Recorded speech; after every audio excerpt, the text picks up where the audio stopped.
tere, teeme täna teile Sõlega tänava korterist väikse videotuuri ja näitame teile, millega tegu on. Hetkel olen siin isikus, mis on üldiselt renoveeritud ja näeb päris okei välja.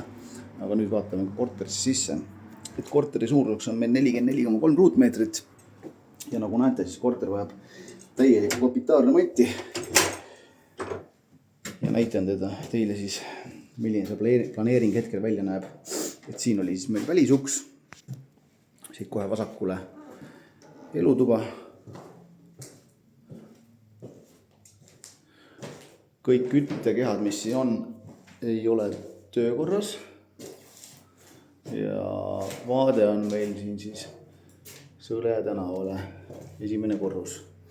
Laed on meil suhteliselt kõrged. Tahaks öelda äkki 2,5 meetrit, 2,6, 2,7 isegi äkki. Et projektikaks on päris äge korter. Siin siis WC, siit otse kööki. Siin on selline väike panipaik, aga ilmselt on vaja kõik ümber teha.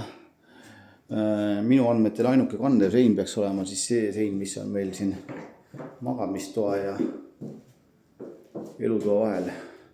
Ehk siis kandev sein peaks olema see sein siin. Vot selline ta välja näeb. Loodan, et see video oli teie jaoks kuidagi kasulik.